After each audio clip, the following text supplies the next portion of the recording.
All right, grace and peace to the body.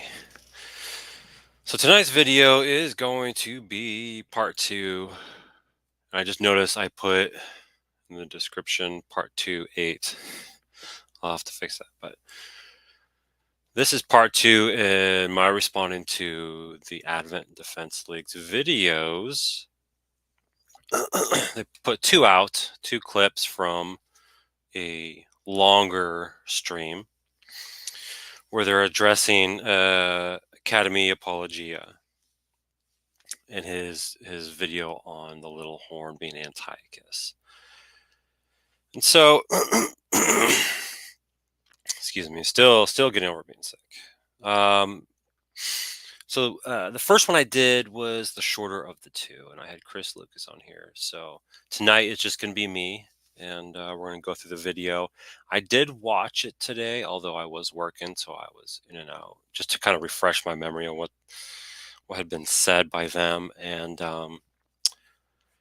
some of it I won't even really need to address, and you'll see why when we go over the video. But let me get the video up and rolling, and we shall start seeing what they have to say. Maybe they can prove that their position is the better when it comes to Daniel chapter 8. Now, for those who watch this and don't follow me actively, I do have my position on Daniel 8, and I do hold to the Antiochus position, which is one of the other reasons why I am addressing this. From all the information that I have absorbed over the years on the book of Daniel, Antiochus fits Daniel 8 the best, the little horn specifically. And I've done a number of videos on laying this information out, and so I won't be going over everything again tonight in this video. If you want to, if you are interested in it, I can always set up a live stream, and you and I, or you and some friends and I, can go over Daniel chapter 8 and see if, in fact, what I'm saying is true or not. If not, hopefully this information will bless you in some way, shape, or form, or at the very least, solidify your position that you have now.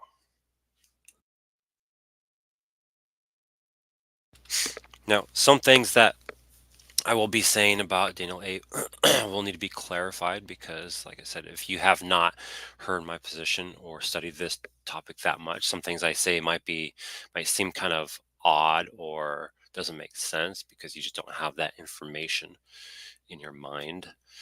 And we'll go over that information if the time comes. All right, let me present my screen. On a side note, or wait, hold on.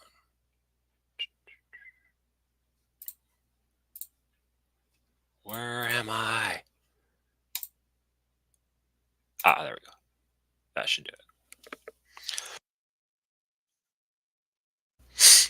All right, share. Let's see.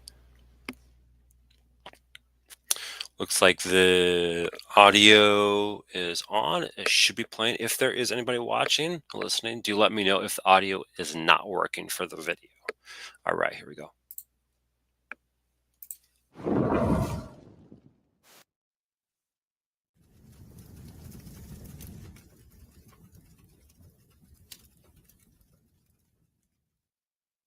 In Herald magazine from 1860, not a single Adventist has bothered to pick up their Bible and look at Daniel 7 and look at Daniel 8, look at the little horn and say, what do I know about the little horn of Daniel 7?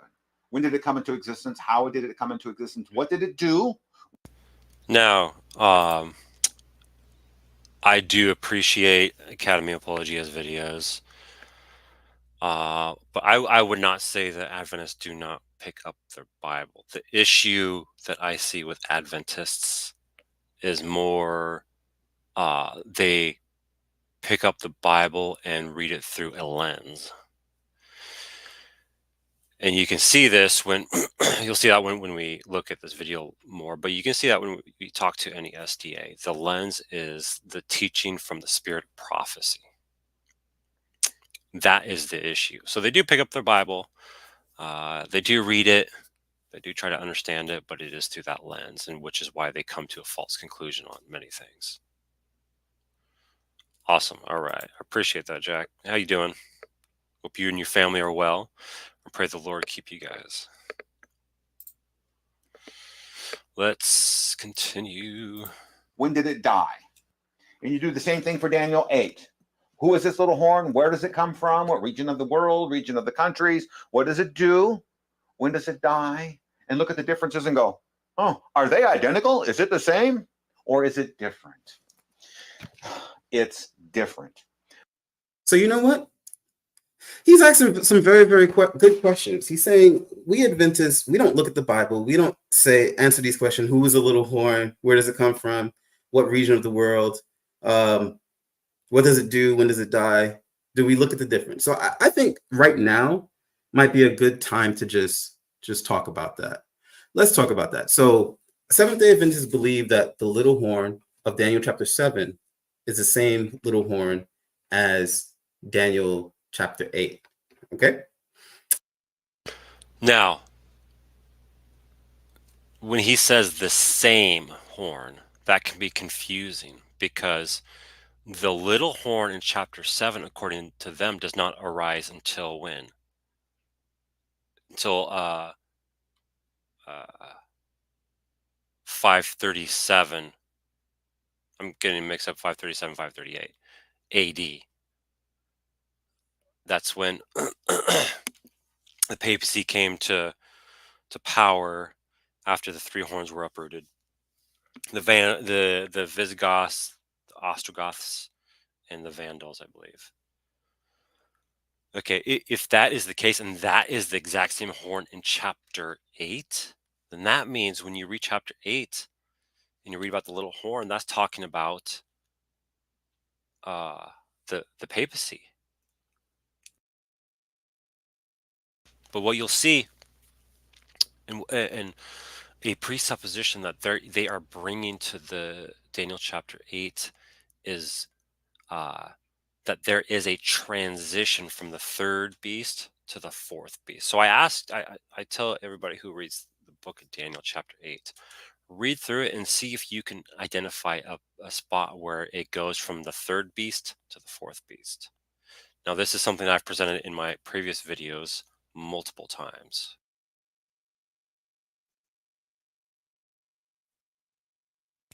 It's not a new argument, but I think it is a solid argument against their position, because you will not find a transition from the third beast to the fourth beast in chapter 8. That's because chapter 8 is dealing with the activities of the horns on the third beast, not the fourth beast. Because you'll notice in chapter 7, the horns on the fourth beast, the little horn does not become the fifth beast. It is a part of the fourth beast. In the same manner, in chapter 8, the horns that are on the third beast do not become the fourth beast, but they're a part of the third beast. Now, those who know the book of Daniel, they can understand what I'm saying and follow it. If not, basically what I'm arguing is that the horns do not become a new kingdom. They're a part of that kingdom they grow on. So in chapter 7, the horns on the fourth beast are a part of the Roman kingdom. They don't become a new fifth kingdom like Turkey or Russia or whatever. They remain a part of Rome, and they are a part of Rome. In the same manner, in the same likeness, in chapter 8, the horns on that beast are still a part of the Greek kingdom. They don't change to become Rome.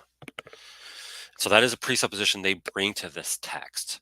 So they have to assume that in order for their position to even be true. Another presupposition they bring to the text is that 1844 is a true prophetic date, and it has to be supported by the 2300 evenings and mornings. And since that is also a presupposition they bring to the text, it causes them to do what they do in these videos, which is make all these connections, but they don't always connect everything. So they're inconsistent with that, and what we'll see later on in this video. All right, let's continue. I just wanted to clarify that, because when he says they're the same horn, I think what he actually means is that they're the same beast. So the little horn in chapter 8 covers both pagan and papal Rome, according to them. The little horn in chapter 7 only covers papal Rome. So they're not actually the same.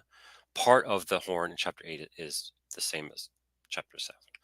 Although that doesn't make sense, because the beast in chapter 7 isn't a little horn. It's a full beast, separate beast. But anyways. Do you mind if I have a few minutes just to share what I've discovered? Mm-hmm. All right, so I'm just going to share my screen real quick. I made a little bit of a PowerPoint, okay? It'll take me probably a few minutes though, but you'll see. It's all there. I think this is going to be very clear. So let's go into Daniel chapter 8. You know, we didn't read the whole chapter, but, you know, read the chapter on your own. See if you can, you know, follow along. But I'm just going to highlight certain points of this chapter. You know, when you talk about Daniel 8, you know, Daniel's having a vision, and he sees a red. Yes, do exactly what he said. Read the chapter on your own. And like I said, ask the question, keep the question in your mind. Where can I find this transition from the third beast to the fourth beast? And also ask the question, do I ever see anywhere in chapter 8 or even chapter 7, but chapter 8 because that's what we're talking about, where do I ever see a horn becoming a new separate beast from the beast it grew on? So Medo Persia. So look at the picture he has up on the screen. He has the ram and the goat. Those horns are a part of the ram and the goat. The horns on the ram do not become the goat. So ask that question as you go walking through the text on your own. Ram, and he sees a horn, right? He sees that the ram becomes great, right? And then he sees a goat. After that, it becomes very great. And then he sees a little horn who becomes exceedingly great. And then the chapter tells you the ram is Medo Persia, and it tells you that the goat is Greece. And then there will be a king that comes later, and that's the king that's in question. So here's some of the verses that it says. So it says, and out of one of them came forth a little horn, which waxed exceeding great. So I'm just going to come up with all the main points that it says about the little horn. So the first thing that we need to know is that it waxed great, right? Toward the south, toward the east, and toward the pleasant land. So notice how he had highlighted wax exceedingly great. They believe that's an argument against the Antiochus position, because they say if Alexander the Great waxed great, then the little horn has to be greater and wax exceedingly great. But he doesn't really bring that argument up in here. But that is why he highlighted that part of that verse for those who are not aware. Verse 10 says, and it waxed great even to the host of heaven, and it cast down some of the hosts and of the stars to the ground and stamped upon them. It says, yeah, he magnified himself even to the prince of the host, and by him the daily sacrifice was taken away, and the place of his sanctuary was cast down. Just a side note, that word sacrifice is a supplied word by the editor. It's not in the original language, and there are reasons why we make a big deal out of that, because there's a major point that it connects to with the daily ministration that the priest did. And just to go into that real quick, priests had a daily ministration, and we believe that Jesus became the high priest and he took over that ministration. So we could get more into that, but as of just what it says. Okay, so why that is important, and they do make a fuss about the word sacrifice being supplied. It's not that they don't believe that is included, but they make a big fuss because that is having to do with their sanctuary doctrine. That Christ worked in the first compartment up until 1844, and now he works in the second compartment from 1844 until he steps out of the most holy and comes in the second coming happens. And they try to use this to prove that This being Daniel chapter 8, verse 11, that being the sanctuary doctrine. And so if this is only referring to the sacrifice, or mainly or specifically the sacrifice, then their position is weak. And although it is already super weak as it is with chapter 8, they believe this helps it more. But the Tamid here, it's not just Tamid, it's the Tamid, Chatamid. And that is important because the daily sacrifice was the thing that was what? It wasn't for sin, it wasn't for atonement, it was pleasing to God. It was pleasing to Yahweh. It was a satisfying aroma to him. And so when the little horn takes that away, it's part of him magnifying himself against God. By him, the daily was taken away, and the place of his sanctuary was cast down. It says in verse 12, a host was given to him against a daily sacrifice by reason of transgression. It cast down the truth to the ground, and it practiced and prospered. Verse 17, when you go further, it tells you a little bit more information. He says, so he came near where I stood, and when he came, I was afraid and fell upon my face. But he said unto me, understand, O son of man, for at the time of the end shall be the vision. So this is a very important point about this, that this vision, the Bible is clearly saying that it's an end time prophecy. So some people have this understanding that it's Antiochus. How do you get around the fact that it's at the time of the end if it's Antiochus? Like Antiochus was even before Jesus. It's nowhere near the time of the end. But just keep. It's very simple, actually, how we quote unquote get around it. There's actually no getting around anything, really. Notice the presupposition that he brought to that text. He said, the time of the end, right here, Antiochus isn't even after Christ. And so he's assuming this time of the end has to be after Christ. And he makes the case for that later on in this video, from what I remember. But let's address that point, because that is an argument they make. He almost said it in passing, but that is an argument that SDAs will make. Let me stop sharing the screen for a second. And then let's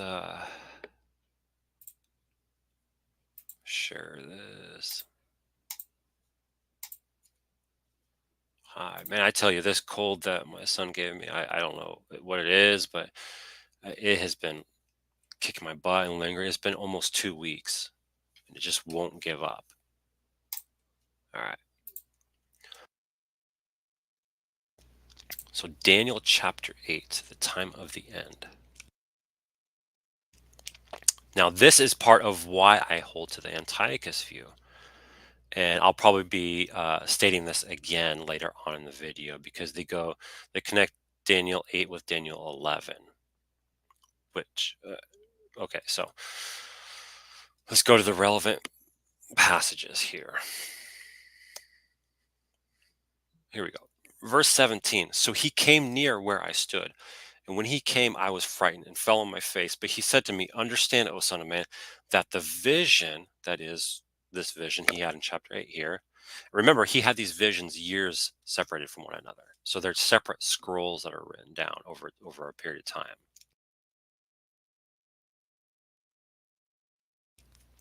So he's saying the vision here that you're having right now is for the time of the end. Now, our minds will naturally just think the end time, right before Christ's coming. But ultimately, what determines this is what this is referring to is context. Always the case. And even the SDA theologians would agree with this. And I'll be bringing these points out later on in the video. But they even have two separate events that are both abomination, desolation, two separate events that are both referred to as the time of the end. So they understand as well that context determines. And it doesn't have to refer to the end time, but rather a period of time that ends. Now watch this.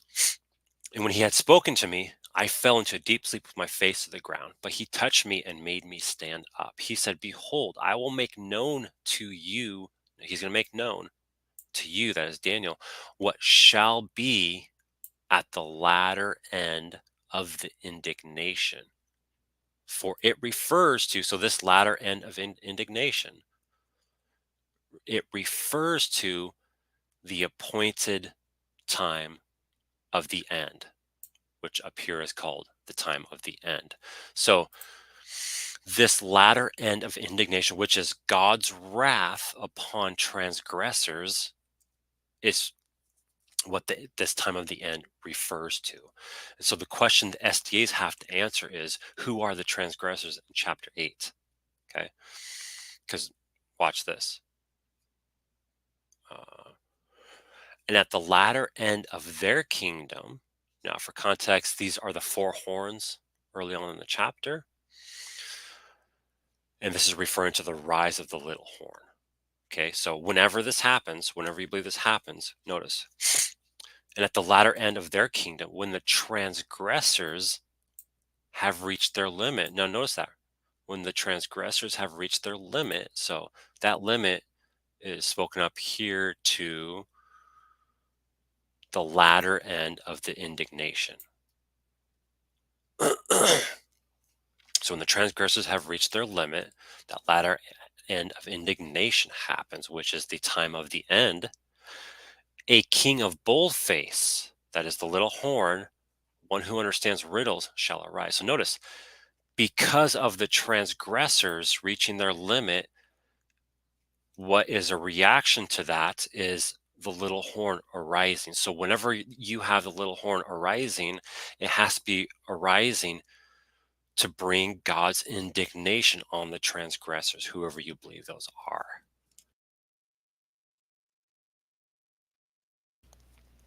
Now, if we go up here to the text up here, it says the exact same thing. It's not changing, it's not making everything different. And actually, the text that we read is an explanation of these earlier verses. And so let's see. So verse 9, the little horn, okay, out of one of them came a little horn. Okay, so this little horn grows exceedingly great towards the south, east, and Israel. Okay, it grew great even to the host of heaven, and some of the hosts and stars were thrown down to the ground and trampled. It became great, so the little horn became great, even as great as the prince of the host, and the regular burnt offering was taken away from him, and the place of his sanctuary was overthrown. Now notice this here in verse 12, and a host, okay, whoever you believe this host is, will be given over to it. The it refers to the little horn, together with the regular burnt offering, whatever that is, which I believe is sacrifice. Notice, this all happens because of transgression. So the host, the sacrifice, the rising of the little horn, all that happens because of transgression. So we have to ask. So verse 13, notice this here. Then I heard a holy one speaking, another one said to the one who spoke, for how long is the vision concerning the regular burnt offering, the transgression that makes desolate? So this transgression is what causes the desolation to come about. And so you have to figure out who these transgressors are. My position, they are the Jews. A proof, an evidence of this, on top of that context there. Verse 14, notice this here. In those times, now off the top of my head, this is going to be around 210 BC, somewhere around there. I don't remember exactly. In those times, many shall rise against the king of the south, and the king of the south being the Ptolemaic kingdom, and the violent among your own people. Now that phrase, your people, in the book of Daniel refers to the Jews.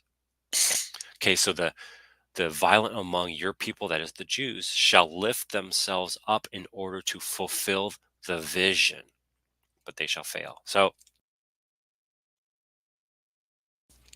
that most likely is referring to chapter 8 and 9, that these Jews in the 2nd century BC understood, at least to a certain extent, that it was referring to them, and the activity of the little horn was going to be aggressive towards them. So they were trying to fulfill the vision, but they failed because the appointed time is not yet.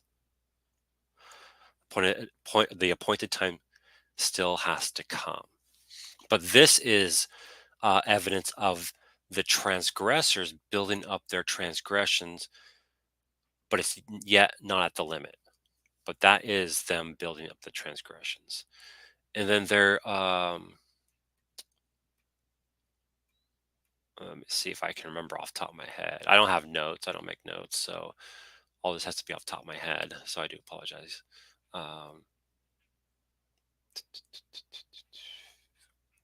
Talks about a similar thing. I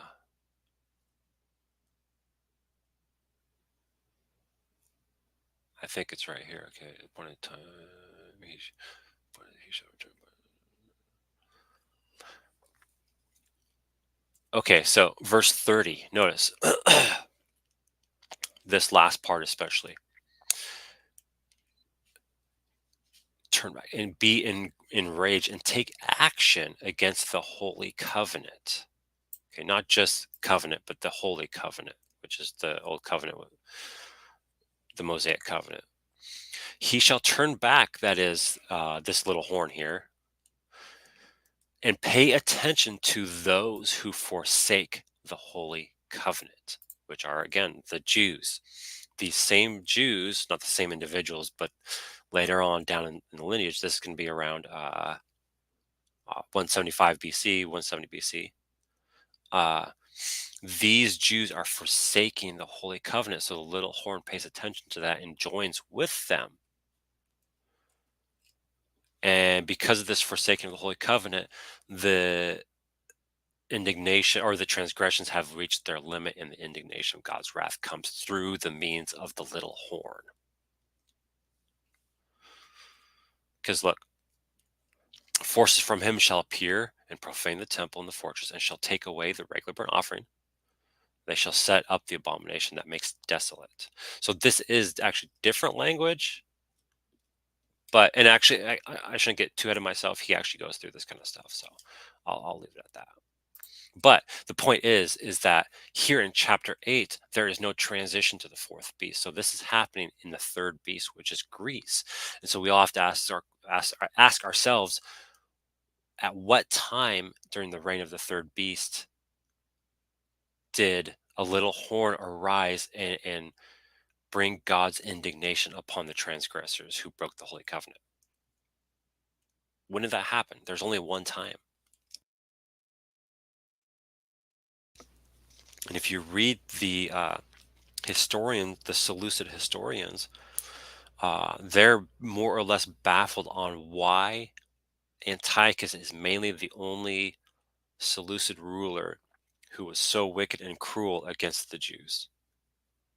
For the most part, the other Seleucid kings were more or less, you practice your own religion, you're fine, regardless of what country they conquered. They would let them practice their religion. But Antiochus IV was the only one who forced the Jews and persecuted the Jews for practicing Sabbath, for circumcision, dietary law, all of it, the whole shebang. All right. I think I made my point. Let's stop sharing that screen. Let's get the video back up and rolling.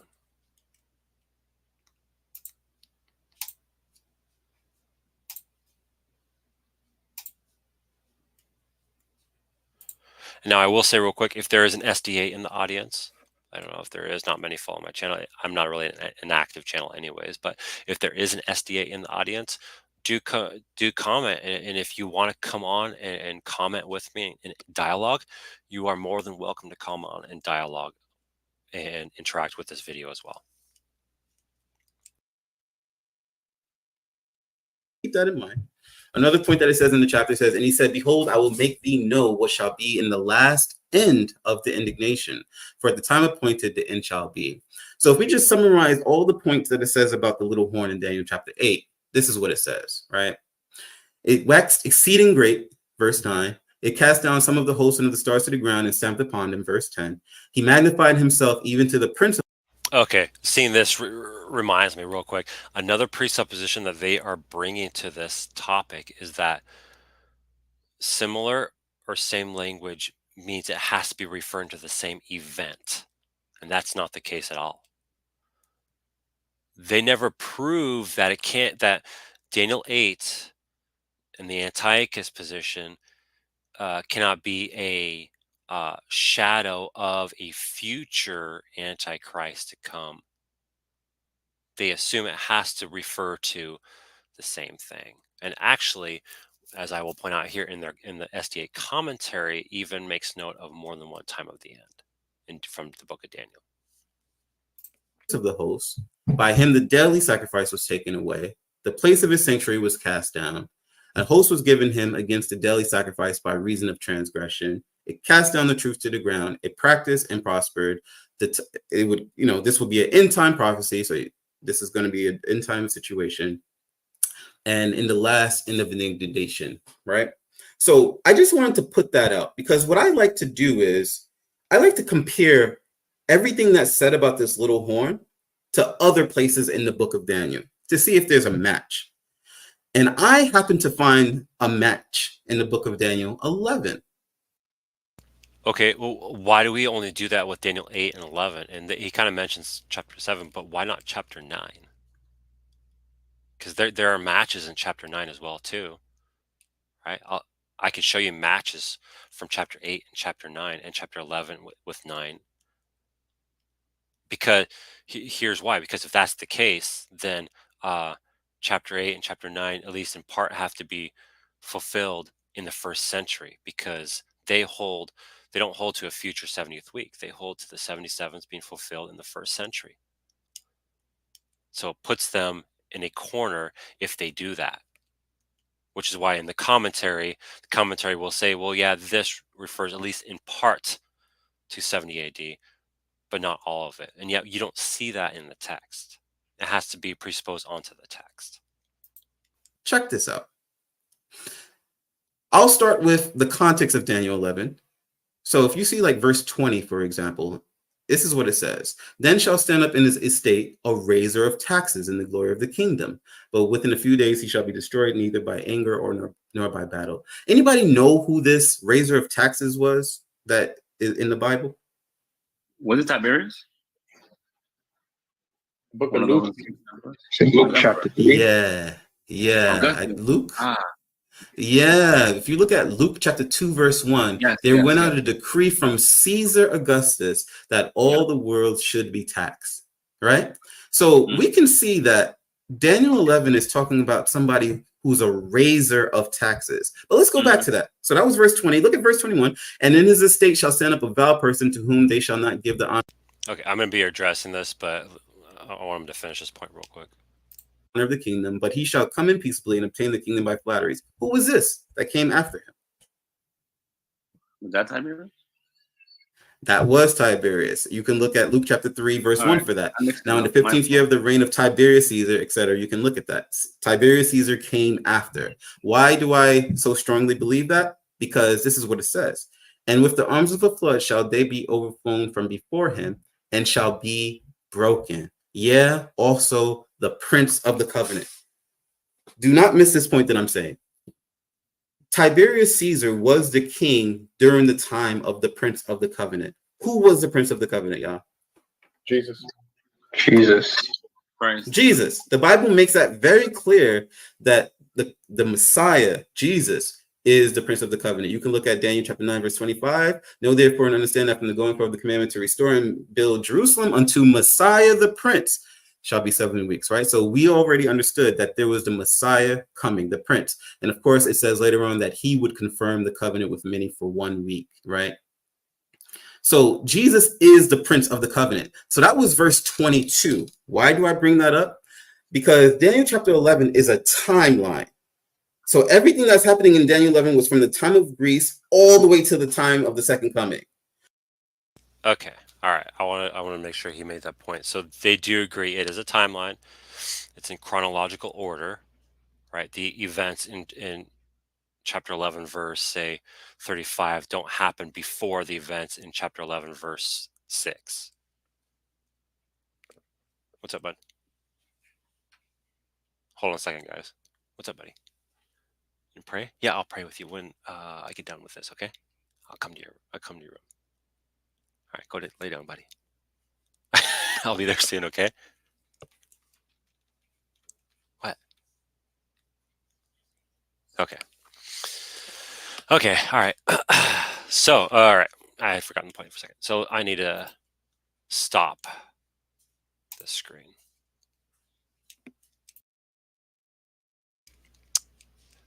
And let's present my e-sword again. Super expensive e-sword. Okay, so there's an issue with what they just presented. All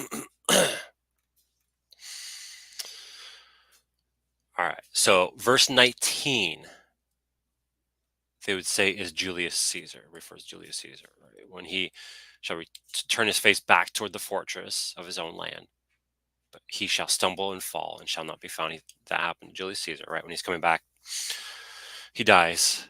And then verse 20, so in the list of the Caesars, it goes Julius, Augustus, and then Tiberius. The issue is, I'm going to read these two texts and then I'll explain it to you. Then shall arise in his place, that is in Julius Caesar's place, one who shall send an exactor of tribute for the glory of the kingdom. And that's what he kind of mentioned in the video here. But within a few days, he shall be broken, neither in anger nor in battle. So he here refers to Augustus. So what's the issue? Well, okay, Augustus Caesar ruled until 14 AD. Okay, but if you read Luke chapter 2, verse 1, I'll just go to it.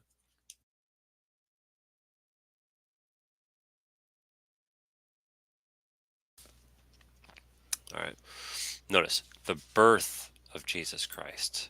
In those days, a decree went out from Caesar Augustus that all the world should be registered. So this was around the birth of Jesus Christ, which was when, regardless if you believe it's whatever, 5 BC, 4 BC, 1 BC, any of those dates, Augustus didn't die until 14 BC, but yet he put out this decree for the census to tax his empire at Christ's birth, which was around 4 BC. Okay, so that's not a, let me go back to that. That's not a few days after the decree is put out. That's 14 years later. Now, even if we want to say,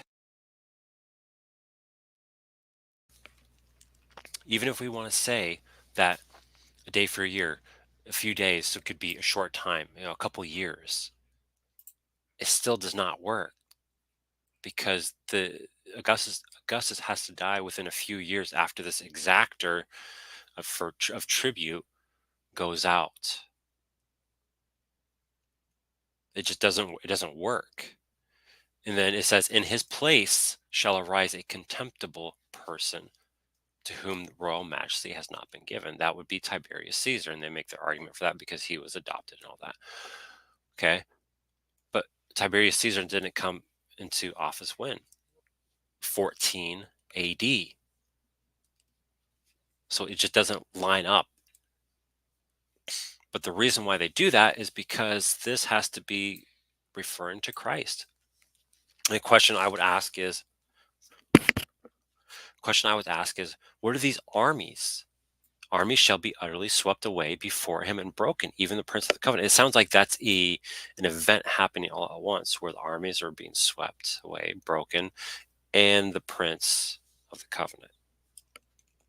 Okay, that didn't happen when Christ was crucified. So no, this cannot be referring to Christ and the Christ of Daniel chapter 9.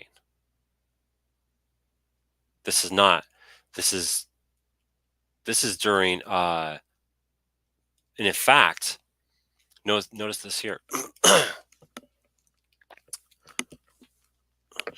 In his place shall arise a contemptible person. Notice that, keep that in mind, shall arise. Daniel 8, verse 23.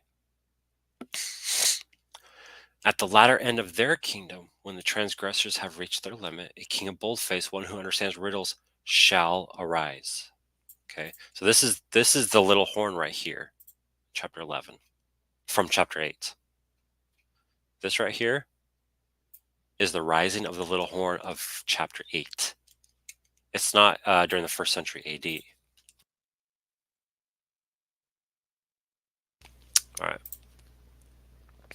Let me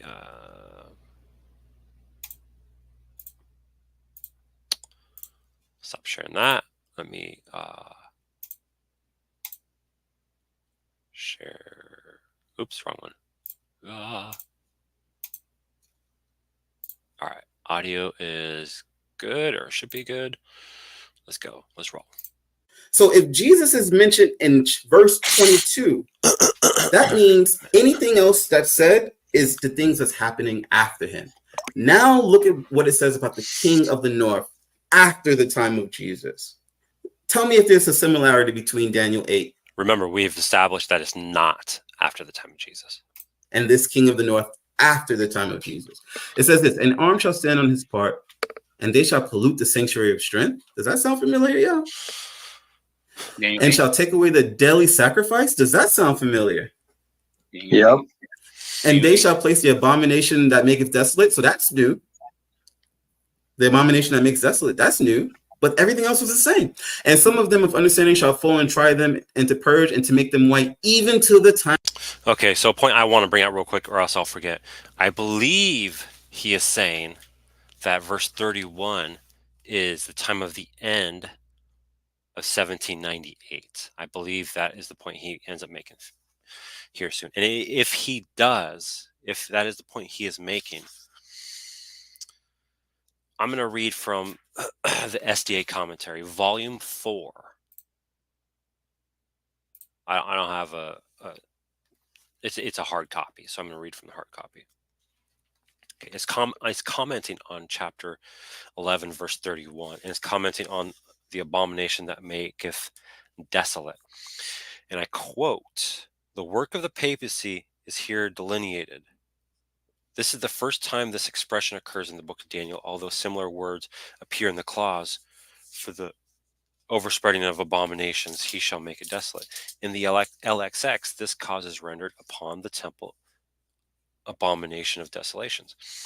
Christ's words concerning the abomination of desolation, Matthew 24:15, may be considered as applying particularly to this earlier reference in Daniel 9:27, rather than to Daniel 11:31, speaking of the impending destruction of Jerusalem, which took place in AD 70. Jesus identified the Roman army surrounding the city as the abomination of desolation, spoken of by Daniel the prophet. So notice they already have two separate abomination of desolations happening. They say, the work of the papacy is here delineated. So it's already confusing.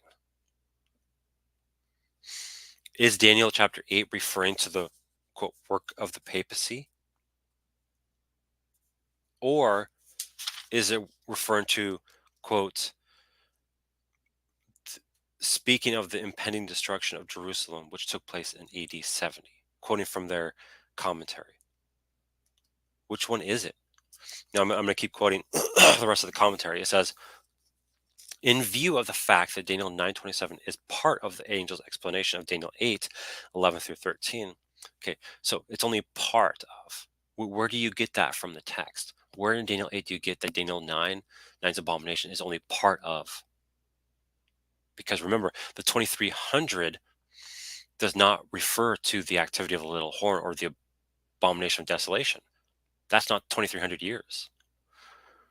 So there's not a specific time in Daniel 8 given, according to your view. So where in Daniel 8 are you getting that is referring to the same thing here? Or where are you getting that, as this commentary here, the SDA Volume 4 commentary says, it is part of Daniel 8, 11, 13. The natural conclusion is, and I continue on quoting, is that Daniel 8, 11 through 13 is a blended prophecy. Where is that natural? Where does that come from? How is that a natural conclusion? If anybody just read through the book of Daniel chapter 8, you would not have a natural conclusion that it's a blended prophecy referring to chapters 9, abomination of desolation, and chapters 11, abomination of desolation, and chapter 12. You would not come to that conclusion at all. What would happen is that you see the third beast is when, under the reign of the third beast, is when that abomination happens. See, it's almost like they have to make these connected and the same, because if they don't, then they lose the 2300. Because the 2300 is the only prophecy that they can extend to 1844 to prove its prophetic date, which is not. Rather than letting chapter 8 speak for itself, and you see the question in verse 13 and the answer in verse 14. It's very clear and just straightforward and easy and simple. Not a confused mess like this is. All right. I continue quoting the commentary. It says, the natural conclusion is that Daniel 8, 11 through 13 is a blended prophecy, similar to that of Matthew 24. And they refer you to Desire of Ages, page 628.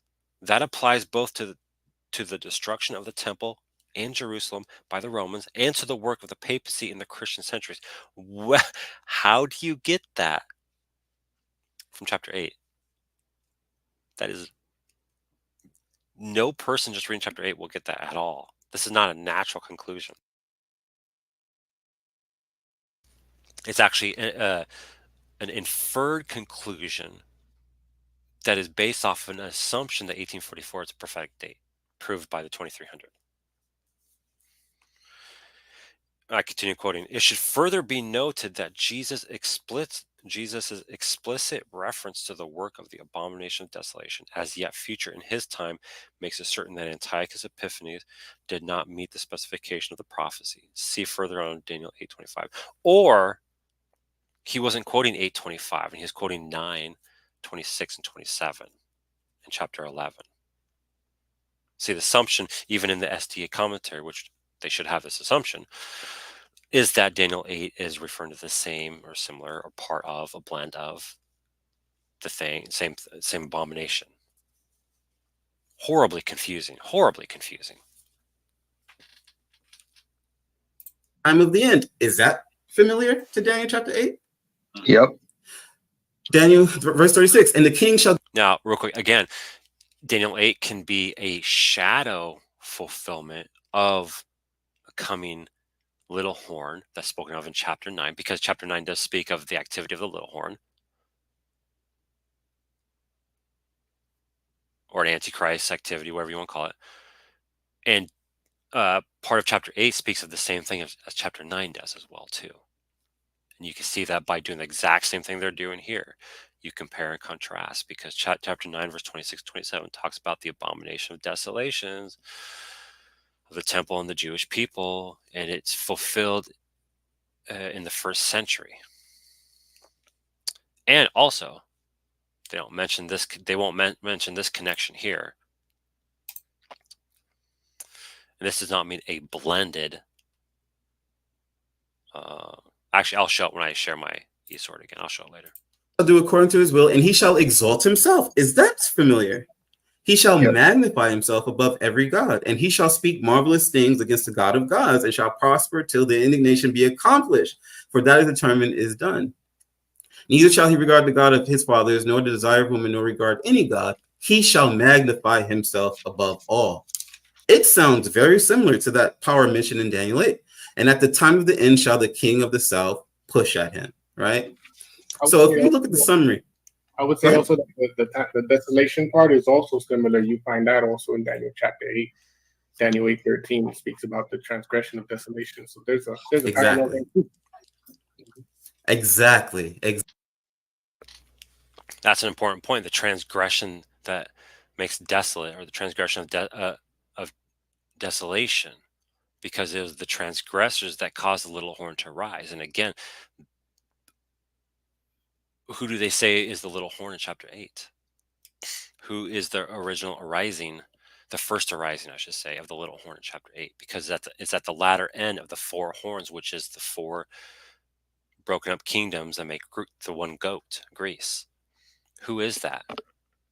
Whoever they say that is, which I have a feeling I know who they say it is, but whoever they say that it is, there has to be some transgressors that have reached their limit to cause the indignation of God's wrath to come and cause the little horn to rise up. Because remember, in 11:14, the time was not yet.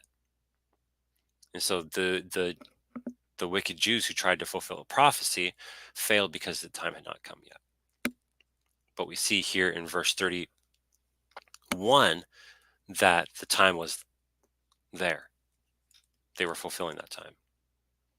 Exactly. So check this out. So if we look at the summary of what Daniel 11 tells us about the king of the north, it says, arm shall stand in his part, they shall pollute the sanctuary of strength, shall take away the daily sacrifice, they shall place the abomination that makes desolate to the time of the end. He'll exalt himself and magnify himself above every god, even the God of gods shall prosper till the indignation be accomplished. He'll magnify himself above all. At the time of the end shall the king of the south push at him. So it says all of these things. Is there a connection? And you know what? I made a little chart for us.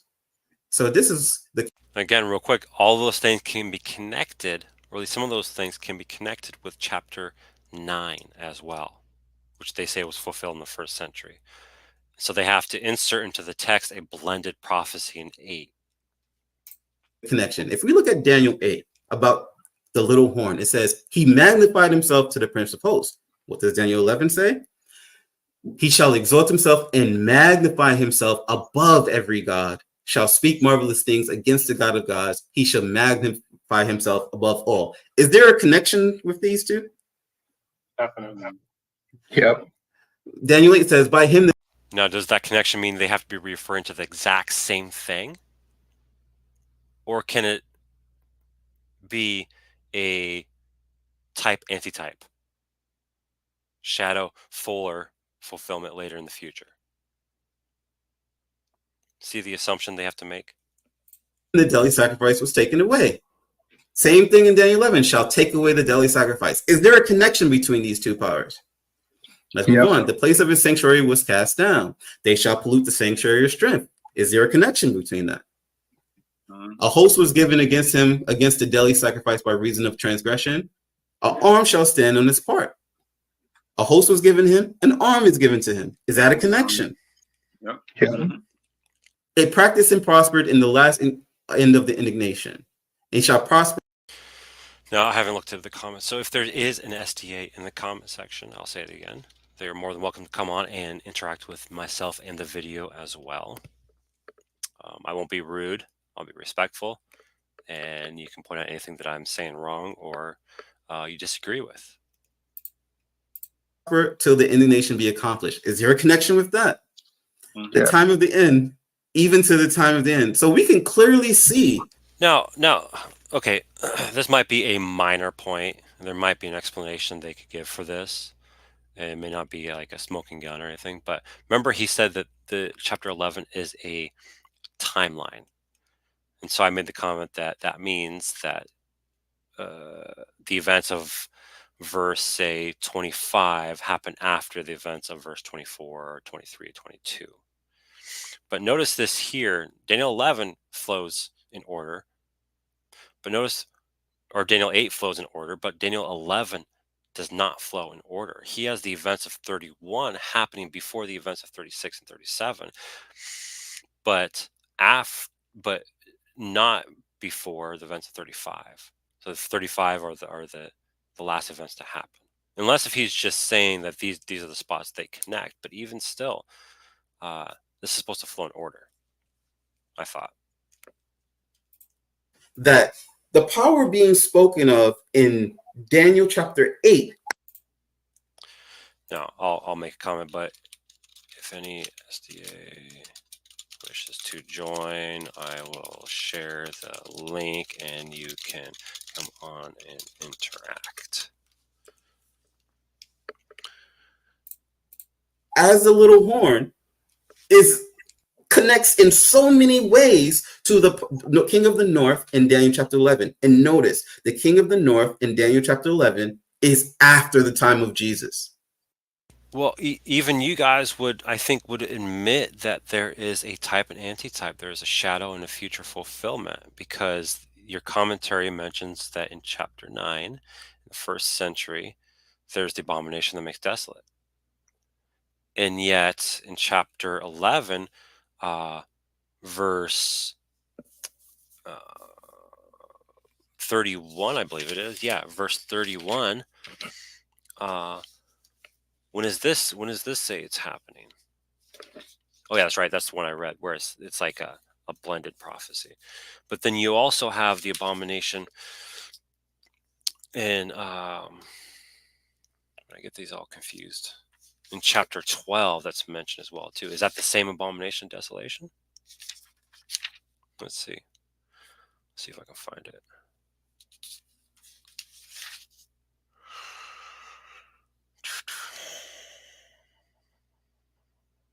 Let's see. Okay, they don't even comment on it. It seems like they're saying the same thing. Okay. Oh no, okay, yeah, that was my fault. I got confused. It's the phrase "the time of the end." That's what it. There are two different events of the time of the end. So there's time of the end that is in 1798, which is in verse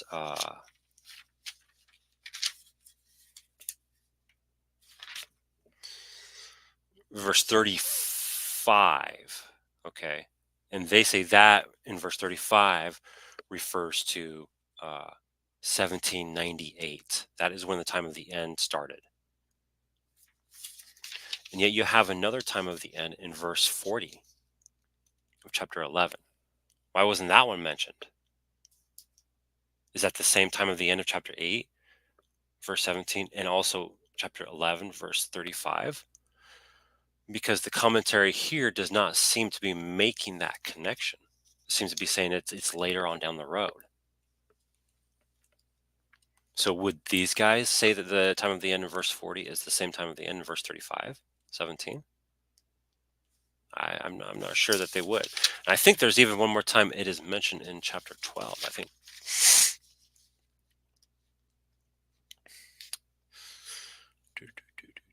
Is it? Maybe it's not. I don't know. The daily taken away. Okay, yeah, anyways. We'll waste a lot of time. Let's roll. Antiochus was way before Jesus. But these are so many connections after the time of Jesus. But you know what? That is a moot point, and we have shown that, because none of this actually proves that the little horn in chapter 8 is the fourth beast of chapter 7. That is what they are failing to prove, even though they're showing all these connections. Because in chapter 8, I don't want to stop sharing my screen, but in chapter 8, you have these horns, okay? You have the two horns on the ram. Those are part of the ram. They never turn into the goat. You have the goat, and then the first horn on the goat is the first king, but he's part of the goat. Then you have the four horns that are on the goat. They are the four kings, or four parts of the kingdom. There's another way to look at it. But they're a part of the goat. They don't become the fourth beast, the next beast in line. The little horn arises, and it's still in the context of what? The third beast. There is no clear indicator anywhere in the text. I'll say this. Saying that the little horn of chapter 8 is the fourth beast is as clear in the text of chapter 8 as the gap between the 69 and the 70th week in chapter 9. They're both as clear in the text. They are both equally as clear from my position in the text. And that's how they are handling this text. It's the same way the futurist does with chapter 9 and the 77s. There is no gap between the 69 and 70th week, just like there is no transition to the fourth beast in chapter 8. The little horn is in the context of the third beast and rises on the third beast. It's not becoming or is not the fourth beast. Horns are never referred to as the beast. Horns are always arising on a beast.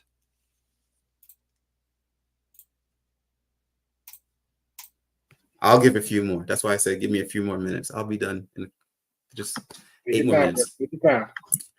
And notice, and I'm bringing all these things up because in the quote that he read, it pointed out Daniel chapter 11 and chapter 12. So I'm only doing.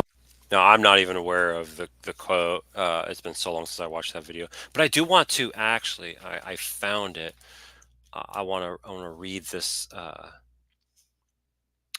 this quote I have here. Okay, and it's the Theological Word Book of the Old Testament. Okay, it's a hard copy I have in my hand. You can go look it up. It's called the Theological Word Book of the Old Testament. And on entry number 1157, it is commenting on the word tamid, or the continuity. That's what they have here. So the daily, so that daily sacrifice that he was talking about earlier in chapter 8. And he's saying it's not the sacrifice, but it's the whole daily administration of Christ. Okay. This is what the commentary, or this is what the Theological Word Book says, and I'm quoting. It's on page 493 of the Theological Word Book of the Old Testament. And it says, I quote, "Most frequently, this word is used in an adjectival genitive construction with olah for the continual whole burnt offering made to God every morning and evening." And they quote Exodus 29:42, Numbers 28:6 and 10, and 15 and 23, Ezra 3:5, Nehemiah 10:34, and Ezekiel 46:15 as evidence for that. Every morning and the continual mincha, Numbers 4:16, Nehemiah 10:34, and Leviticus 6:13. The word is used alone, so the word is tamid, which this is what happens in the book of Daniel, chapter 8. The word is alone, so it's tamid or chatamid, the daily. The word is used alone to designate the daily burnt offering in Daniel chapter 8, verses 11 through 13, Daniel 11, verse 31, and Daniel 12, verse 11. Numbers 4:7 refers to the bread of continuity, meaning the bread that was always there, that was always there. End quote. So you see this word book, theological word book, for whatever that means to you, is saying that when the word is used alone, like this, like as the hatamid, and the examples they give is Daniel chapter 8 and 11 and 12, it is referring to the daily burnt offering. And that is important because with the time prophecy in Daniel 8, the time actually starts when the daily burnt offering is taken away, as opposed to most of the time people will start it at various spots, like when they set up the altar, or with, I think, the killing of Onias, or the high priest that was killed, or somewhere around there. There's different places people start it, but the proper starting point, in my personal opinion, is when the Tamid is taken away, because that is what not only Daniel chapter 8 is focused on. Notice, actually, I'll stop sharing my screen. Present. Bada bing, bada boom.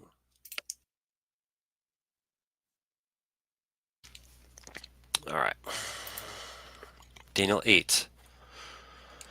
Notice the little horn became great, even as great as the prince of the host, and the regular burnt offering was taken away.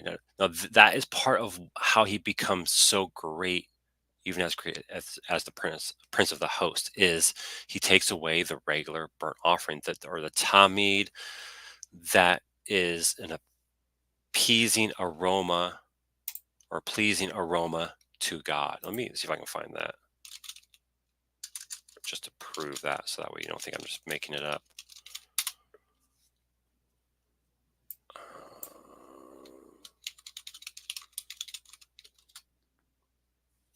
No. Man, let's see. Aroma. I'll do just aroma. Should come up here. All right. It is if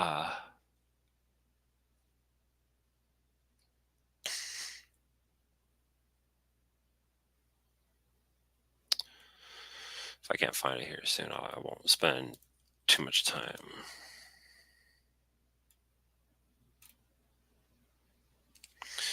The only reason I'm pointing this out is because the daily is not for a sin offering or atonement or anything. It is only because it is a pleasing aroma to the Lord, nothing more.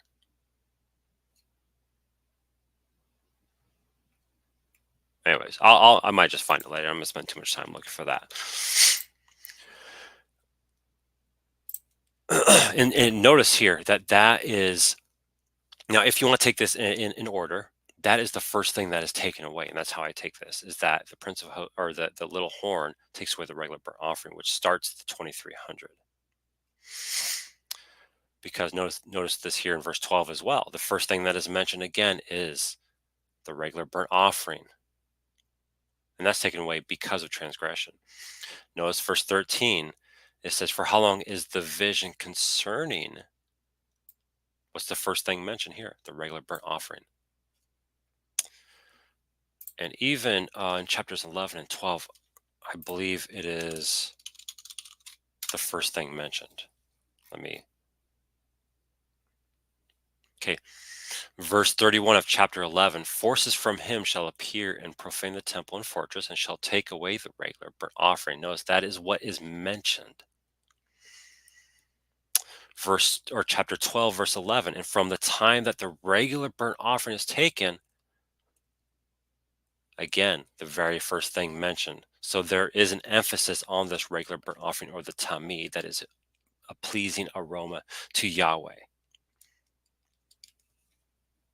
All right. Just want to make that quick point. Let's remove that again and let's throw them back up. Now, let's see here. Stop sharing.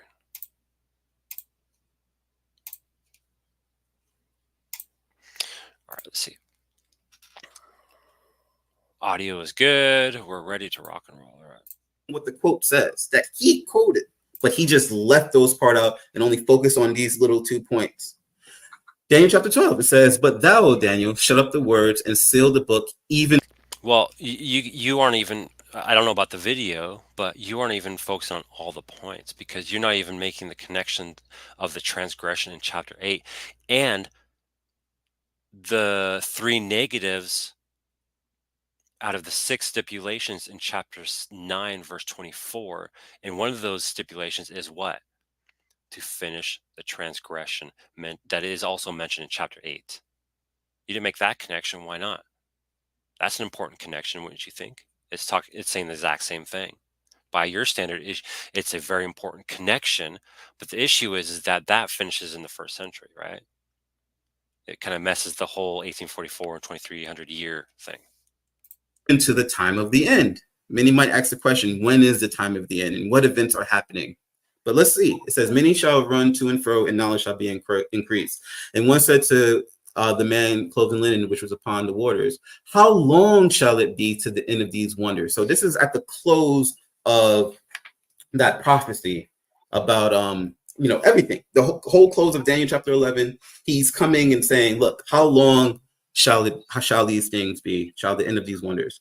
The answer comes to this. It says, and I heard the man clothed in linen, which was upon the waters of the river, when he held up his right hand and his left hand unto heaven, and swear by him that liveth forever, it shall be for a time, times, and a half. And when he shall have accomplished to scatter the power of the holy people, all these things shall be finished. Where does this language, time, times, and a half come from? Daniel 7. Daniel chapter 7. The little horn spoken of by Daniel chapter 7, right? It says, and the 10 horns out of this kingdom are the 10 kings that shall arise, and another shall rise. I'm probably not going to comment much on chapter 12, but I will say that if I ever do interact with SDA on this, chapter 12 does refute their position. Chapter 12 is not a strong place to go for their position. Rise after them, and he shall be diverse from the first king, and he shall subdue 3 kings, and he shall speak great wonders against the Most High, and shall wear out the saints of the Most High, and think. So why isn't this little horn in chapter 7 the 5th beast? If we're following the pattern, right? If there's patterns, and the pattern is that a little horn is another beast separate from the little horn it is supposed to be rising on, then this little horn should be a 5th beast that is mentioned in the book of Daniel, right? Or does it just so happen that this little horn in chapter 7 is still a part of the 4th beast? To change times and laws, and they shall be given into his hand until a time and times and the dividing of time. So this is absolutely clear that this is a connection. But let's go a little further. And he said, go that way, Daniel, for the words are closed up and sealed to the time of the end. So the time of the end, we can clearly say, has to do with when that prophecy of the times, and dividing of times is. Well, which time of the end? So let's read the SDA commentary, volume 4, page. First quote will be from page 874, and it continues on 875. So it's commenting on chapter 11, verse 35, and it's commenting specifically on the phrase time of the end. And it says, this expression occurs elsewhere in chapters 8, verse 17, 11, verse 40, and 12, verses 4 and 9. In the context of chapter 11:35, time of the end seems to be definitely related to the 1260 years. Related in what way? As marking the end of that period. Okay. I can continue quoting. When these scripture passages are compared with the Desire of Ages, page 234, the Testimonies to the Church, volume 5, page 9 and 10, and the Great Controversy, page 356, it becomes clear that the year AD 1798 marked the beginning of the time of the end. End quote. So the time of the end, chapter 11, verse 35, is 1798. Now, the time of the end in verse 40 of the same chapter is, and I quote from the commentary on page 877, it says, here the king of the north and the king of the south are mentioned as such for the first time since verses 14 and 15. Seventh-day Adventist expositors who find the career of France during the Revolution the subject of verses 36 to 39 hold that Turkey is the king of the north of verses 40 through 45. Those who apply verses 36 through 39 to the papacy here find a prophetic picture of the climax of its career. Some of the latter group identify the papacy as the king of the north, while others distinguish between the two. A few considered that verse 40 through 45 meet their fulfillment in the collapse of the Ottoman Empire in 1922. So according to at least some, this time of the end is in 1922. So it's a different time of the end. It's basically what, since the commentary gave 3 different positions on this, it's a different time of the end most likely than the one in verse 35.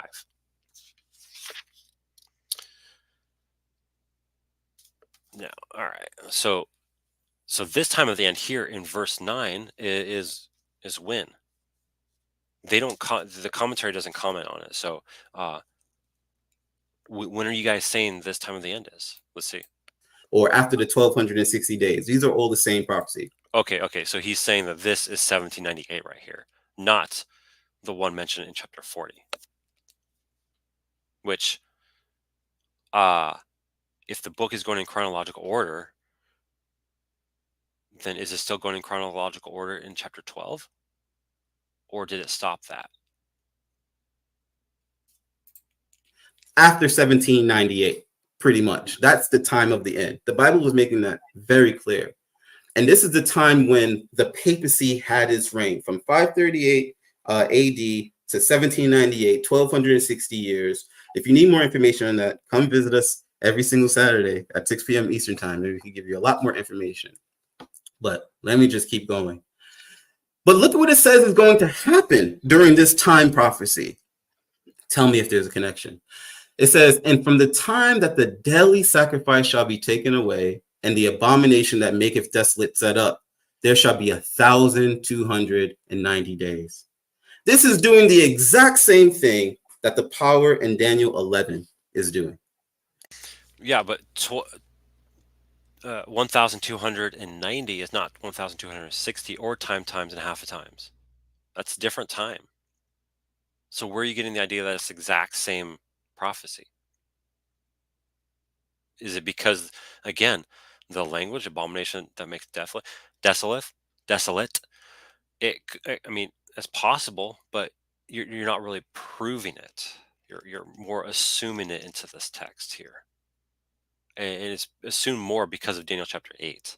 Even if this is the same one in chapter 11, you still have not proved anything for chapter 8.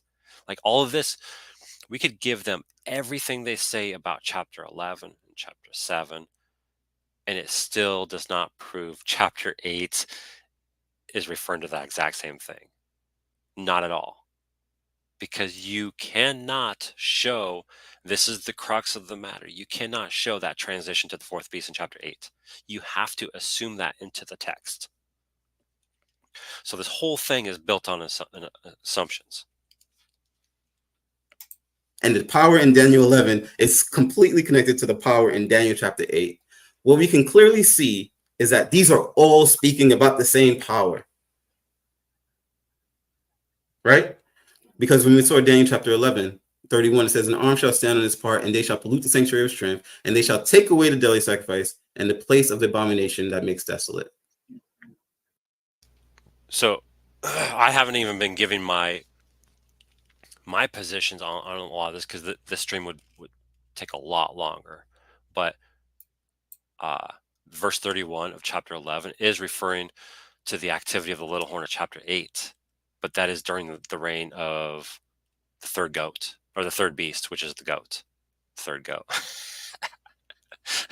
Oh, notice this as well, too. The book of Daniel.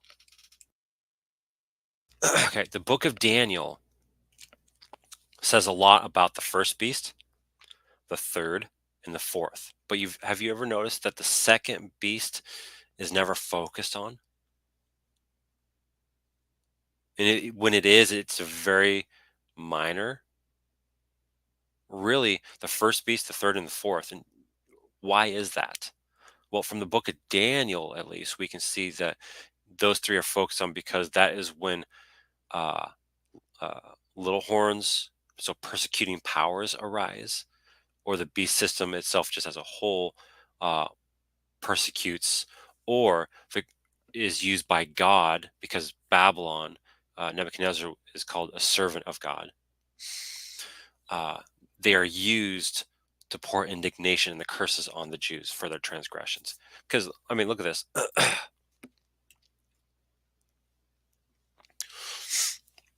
So, Nebuchadnezzar caused desolations on Jerusalem and on the people. Let me see if I can find the verse off the top of my head.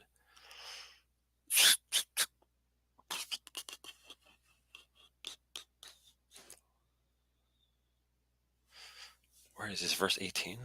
Watch, it's gonna be like the last verse.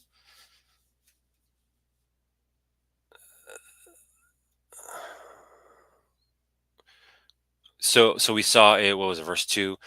Jerusalem, it was made desolate by Nebuchadnezzar. Your sanctuary was made desolate by Nebuchadnezzar, and the people are made desolate. Okay, so desolations was poured out by Nebuchadnezzar, and then we see desolations are poured out by the Greek Empire in chapter 8, and then desolations are also poured out on the Jews by the fourth beast, which is Rome. And we do not say that those are the exact same thing, referring to the same time frame. They are different events in different parts of time that are similar or the same event, meaning the same activities are happening or similar activities are happening. Desolations are being poured out on the Jewish people, on God's people, for their wickedness and their evils and their lack of repenting or desire to even repent for their wickedness. But remember, God is long suffering. It's not like you commit they're committing a wickedness and then like 10 minutes later they didn't repent and then the curses were poured out. These are years and decades of breaking the holy covenant and not repenting from it and continuously doing that. So again, this is showing that desolations happen under different beast systems, namely the first, third, and the fourth, and we're not going to say they're referring to the same time period. So yeah, we can refer to the same language to different events, right? We can do that with language. It doesn't have to be referring to the same event. All right. I wasn't even sharing I forgot to share I apologize, I'm getting a little tired. I forgot to share my e-sword, but in Daniel chapter 9, verse 2, and then verse 17 and verse 18, it talks about desolations are being were poured out by Nebuchadnezzar on the Jewish people. Right? I just want to talk about that 1,290 days real quick. This is the year that Clovis basically became a Catholic, and he was given the Franks gave him power and authority. They gave him an army basically, and that was when they started making decrees. They started going after the 3 little horns that were plucked up, and so I won't go too much into that now, but just know that year started in 508, and if you add 1290 to that 508, you come to the year 1798. That's pretty much the year that the beast lost his power. He received the deadly wound. The next verse says, "Blessed is he that waiteth and cometh to the 1,305 and 30 days." Well, again, if you add 508 to 1335, you get 1843. What happened in 1843?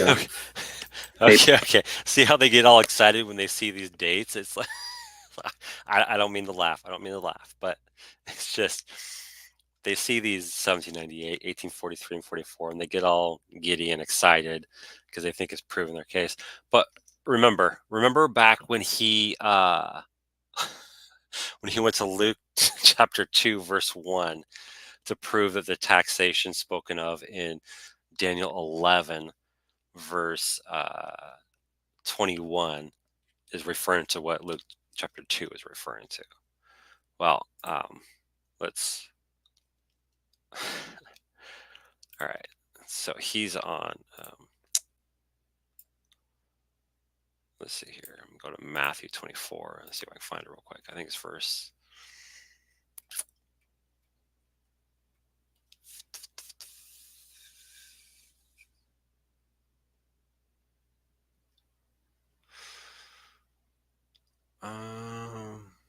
actually I can't find it off the top of my head, so I'll wait. They began to preach the message of Jesus' second coming and the cleansing of the So sanctuary. this is just biblical, right?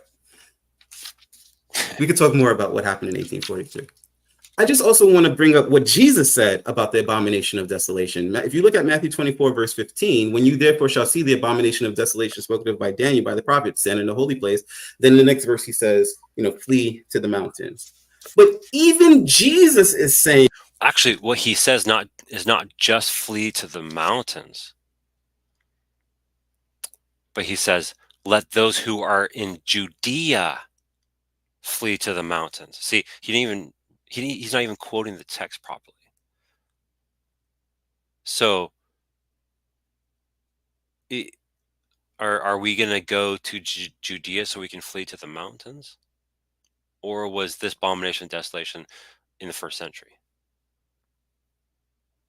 I don't know. The abomination of desolation did not come yet in his time. I've already shown you that the abomination of desolation is what the king of the north is doing. And the king of the north is doing exactly what the little horn is doing in Daniel chapter 8 and Daniel chapter 7. Like, these are all the same power. They're not different powers. And Jesus is making it very clear that the little horn, the one who's causing the abomination of desolation, is after him. Is after him, right? From the time that daily sacrifice shall be taken away and the abomination of desolation set up, right? We already read that. I'll even show you a few more. I'll go over Revelation chapter 11, Revelation chapter 13, and I promise I'll be done. I won't say much more after this. But even if you look at Revelation chapter 11, you know, there's 4 chapters that really, actually two books that really speak about this power, Daniel and Revelation. Right? They're all speaking about the same power. If you read Revelation chapter 11, it says, the court which is without the temple, leave out and measure it not, for it is given unto the Gentiles, and the holy city shall they tread underfoot 42 months. This idea, again, was Daniel chapter 8. And it waxed great even to the host of heaven and cast down some of the hosts and stars of the ground and stamped upon them. Daniel 12 says, let's see. If he gets into Revelation, then I probably won't. I might end the stream here because I think I've proven. I don't even need to comment on the Revelation connection because I think it's been proven without a shadow of a doubt that chapter 8 is referring to the activity of the little horn. And there's more arguments I can present, but I do have a lot of videos on chapter 8 already. You can just go watch those if you think I haven't proven that chapter 8 is about the little horn, especially is about the activity of Antiochus. But I will say that the connection, let me stop the screen.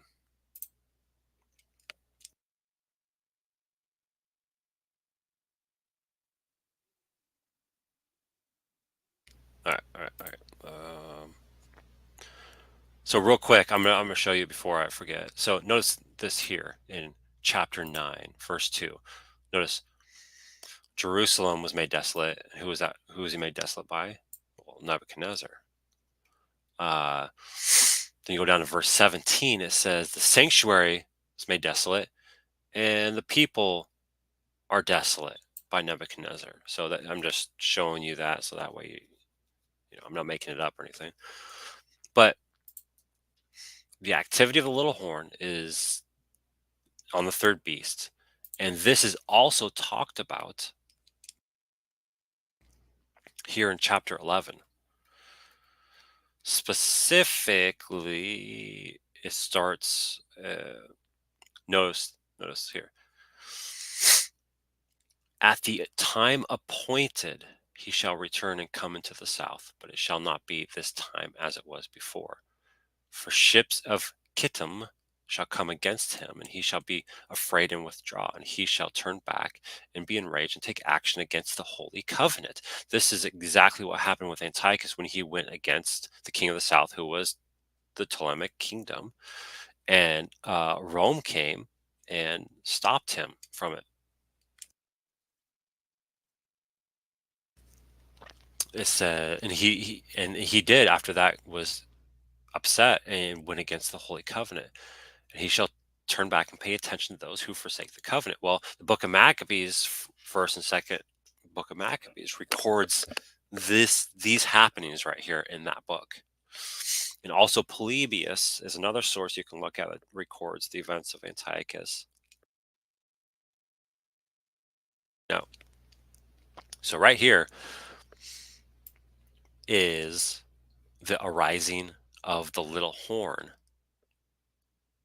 or the activity, excuse me, the activity of the little horn in chapter 8. And it goes all the way down to verse 35. his activity against the Jews. All of this right here. So you notice their time. I already showed that their time in verse 21 and 22, referring to Christ and Augustus Caesar, was off. It doesn't add up. Doesn't connect to that.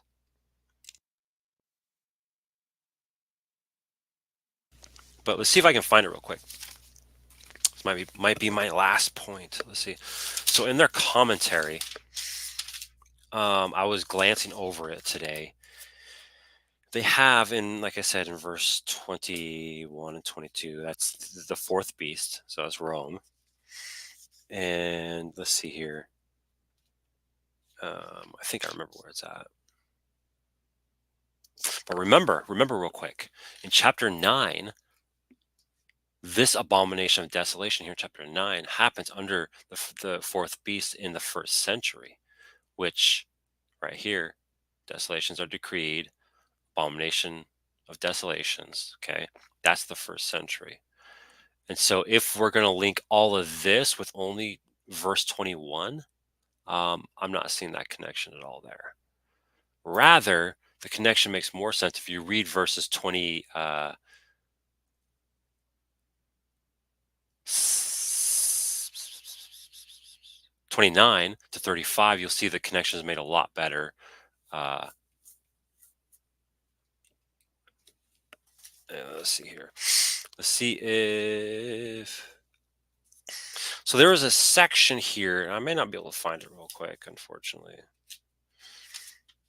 But there's a section in verse 20-something where the time jumps like 500 years into the future from the previous verse to the next verse. And I'm like, where are we? What? Where are we getting this from? Let me see here. See if I can find it real quick. If not, I'll just drop the point. I should have wrote it down as a note, but just too busy, too much to do.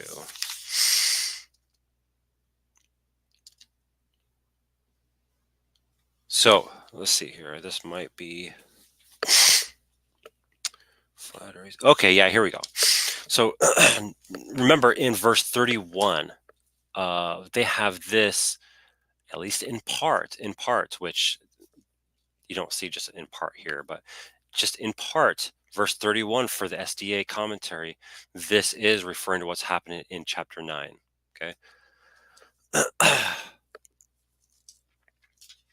very next verse, so that's 70 AD right here. The very next verse right here, they say refers to